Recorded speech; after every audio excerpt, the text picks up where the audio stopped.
코로나19의 새로운 변이 바이러스인 오미크론에 대한 미국 내 우려가 커지고 있는 가운데 바이든 대통령이 패닉에 빠질 정도는 아니라고 강조했습니다. 오미크론 변이는 전파력은 델타 변이의 5배에 달하지만 상대적으로 치명력은 떨어질 수 있다는 예상이 나오고 있습니다. 이런 가운데 화이자 CEO는 자사의 경구용 치료제가 효과가 있을 것으로 자신했습니다. LA시가 실내 백신 접종 증명 의무화 조치에 대한 단속을 오늘부터 시작했습니다. 처음엔 경고지만 재차 위반 시에는 최고 $5,000의 벌금이 부과됩니다. 각종 악재 속에 올 연말 경기를 가늠하는 블랙 프라이데이에 이어 오늘 사이버 먼데이 역시 예년 수준에 미치지 못하는 매출을 기록할 것으로 전망됩니다. 여러분 안녕하십니까? KBS 아메리칸 뉴스입니다. 코로나19의 새로운 변이 바이러스 오미크론의 출현으로 또 한 번의 대유행이 우려되는 가운데 바이든 대통령이 오늘 대국민 연설을 겸한 기자회견을 가졌습니다.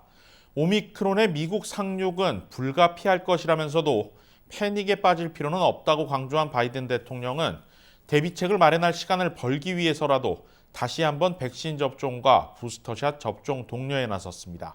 첫 소식 김경일 기자가 보도합니다. 바이든 대통령은 오늘 백악관 연설에서 오미크론 변이는 패닉의 원인이 아닌 우려의 원인이라고 밝혔습니다. Now we remain to be seen exactly what the elements of this particular strain are, but if they're as I hope, then it's not going to be fundamentally different than in the past. 바이든 대통령은 오미크론의 미국 상륙은 막을 수 없지만 여행 제한으로 속도를 늦추고 있다고 밝혔습니다. 그러면서 지금까지 미국이 코로나와 싸워온 과정을 상기시켰습니다. 지금 미국은 세계 최고의 백신과 의약품, 과학자들을 보유하고 있고 매일 더 많은 것을 배우고 있기 때문에 새로운 변이와도 싸워 이길 것이라고 강조했습니다. 또 대부분의 많은 사람들은 백신을 맞았지만 아직 백신 미접종자가 많고 부스터샷을 맞지 않았다면 18살 이상이고 6월 1일 이전에 백신 접종을 완료한 사람은 오늘 당장 부스터샷을 맞으라고 강조했습니다.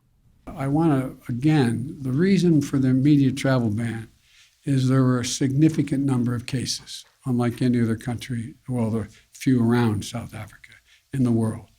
We needed time to give people an opportunity to say, get that vaccination now before it heads. It's going to move around the world. 바이든 대통령은 오미크론 변이에 대한 모든 정보는 숨김없이 즉각 공유할 것이라고 밝혔습니다.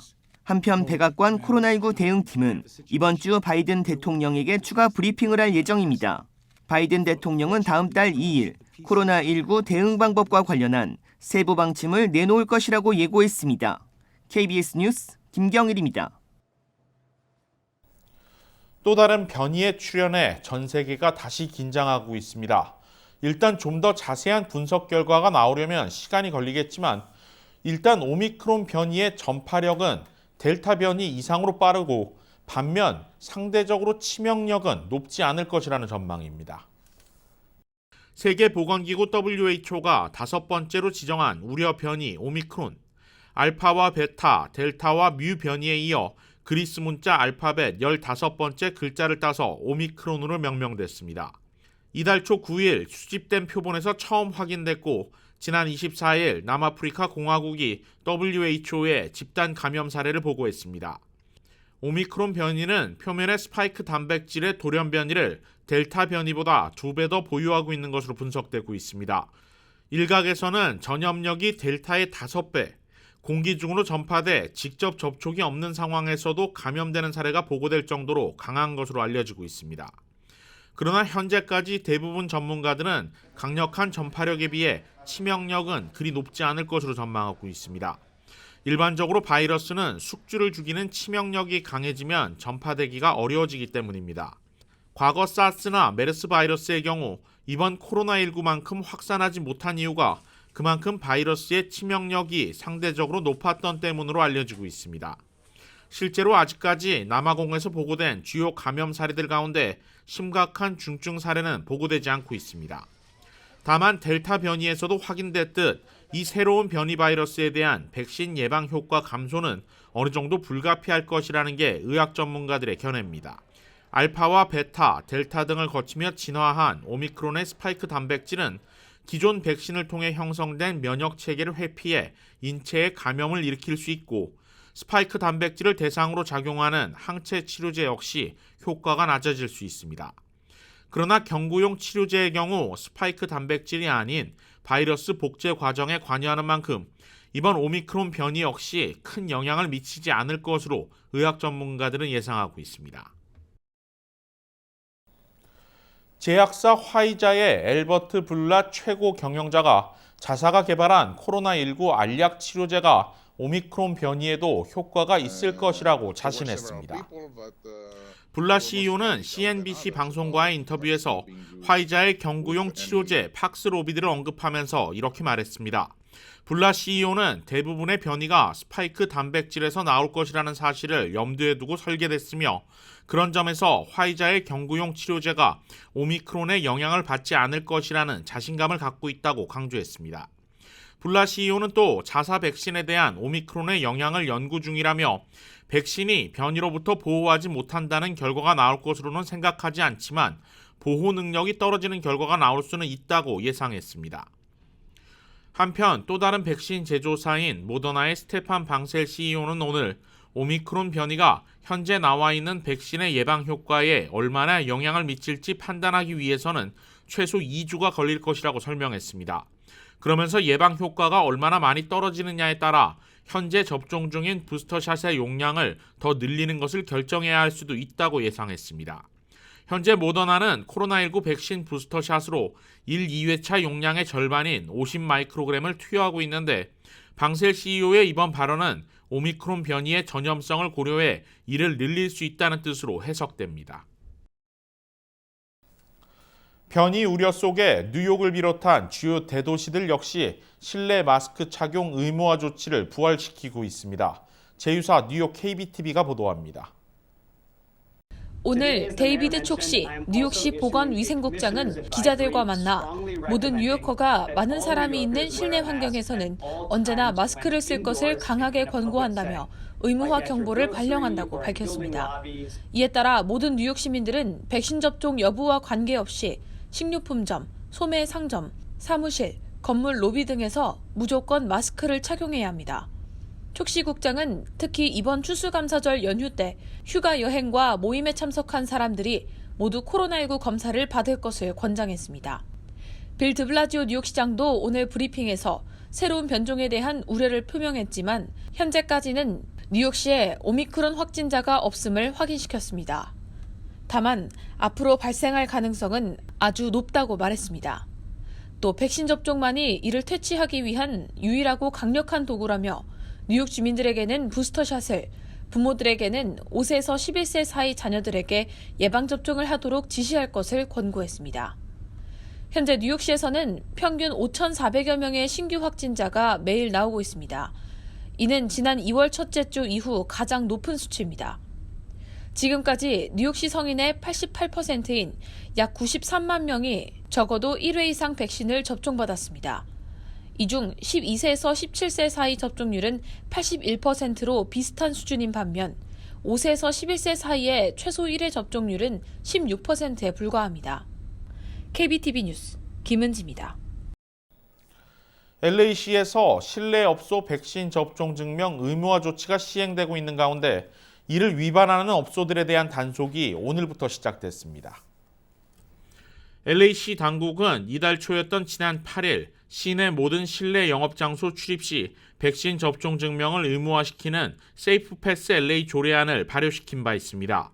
미 전역에서 가장 강력한 조치는 그러나 3주간의 계도 유예 기간을 둬 지금까지는 위반 사례가 나와도 단속이 이뤄지지 않았습니다.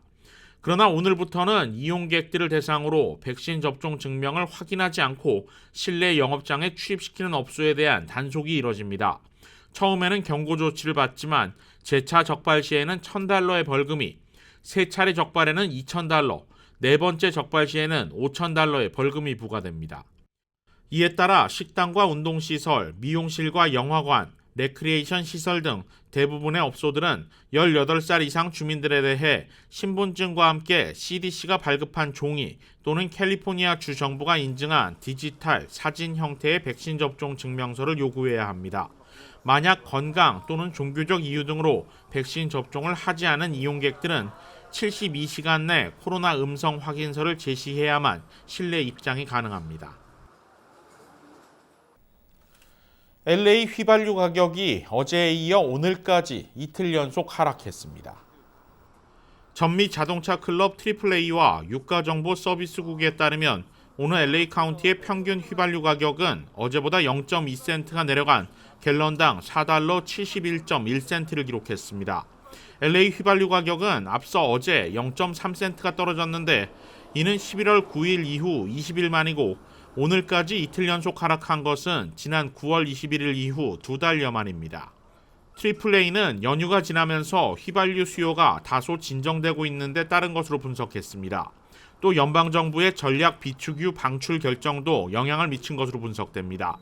바이든 대통령 역시 이달 말 들어 미국 내 휘발유 가격 인하를 보게 될 것이라고 밝힌 바 있습니다. 한편 오렌지 카운티 평균 휘발유 가격은 주말 사이 이틀 연속 0.8센트가 하락했다. 오늘 다시 0.4센트가 상승해 갤런당 4달러 68.5센트를 기록했습니다. 오늘은 사이버 먼데이입니다. 블랙 프라이데이와 함께 연말 소매 경기를 가늠하는 지표지만 올해는 각종 악재 속에 블랙 프라이데이도 사이버 먼데이도 기대 이하라는 평가입니다. 이유수 기자가 보도합니다. 올해 블랙 프라이데이 온라인 매출액은 모두 89억 달러. 팬데믹 사태가 한창이던 지난해 기록된 90억 달러에 비해 1억 달러 감소한 수치입니다. 온라인 유통 분석 업체 어도비 애널리스틱스는 블랙 프라이데이 온라인 쇼핑 매출액이 전년도보다 줄어든 것은 올해가 처음이라고 밝혔습니다. 블랙 프라이데이 온라인 매출이 감소한 것은 물류대란 여파와도 관계가 있습니다. 재고 부족 사태로 물건을 크게 할인할 필요가 없었고 조금이라도 할인하는 제품도 재고 부족으로 금방 동이 났기 때문입니다. 오프라인 매장도 예년과 같은 특수를 누리지 못했습니다. 매장을 방문할 때만 적용되는 도어버스터 세일 상품이 거의 없었기 때문에 매장을 찾는 손님들도 줄었습니다. 예년보다 할인 행사가 일찍 시작된 점도 블랙 프라이데이 매출에 영향을 줬습니다. 업체에 따라 10월 초부터 할인 행사를 시작한 경우도 있기 때문에 블랙 프라이데이 실수요자가 줄었다는 분석입니다. 오늘 사이버 먼데이를 시작으로 크리스마스 연휴까지 유통업체들은 특별 할인 기간을 이어갑니다. 블랙 프라이데이 매출 감소로 사이버 먼데이 할인 폭도 높아졌습니다. 지난해 사이버 먼데이 매출은 108억 달러, 팬데믹 사태가 한창이라 사상 최대치를 기록했습니다. 올해 사이버 먼데이 예상 매출액은 102억 달러. 블랙 프라이데이 매출보다는 높지만 예년 기록을 따라잡기는 어렵습니다. 사이버 먼데이는 일찌감치 쇼핑에 나선 소비자들로 품절된 상품들이 많기 때문에 원하는 제품을 얻기까지 더 많은 노력이 필요합니다. 물류대란 여파로 사이버 먼데이에 주문한 상품이 실제 배송될 때까지는 예년보다 더 오랜 시간이 걸릴 수 있다는 점도 잊어서는 안 됩니다. 전국 소매업연맹은 남아프리카 공화국에서 오미크론 변이 바이러스가 보고되기 전까지 연말 소비 경기가 최대 10%가량 늘어날 것이라고 전망했습니다. 하지만 오미크론 변이 바이러스 영향으로 올 연말 소비 시장이 어떠한 국면을 맞이하게 될지는 아직 미지수입니다. KBS 뉴스 이우수입니다. KBS 아메리카는 시청자 여러분의 제보를 소중히 생각합니다. 뉴스 마칩니다. 고맙습니다.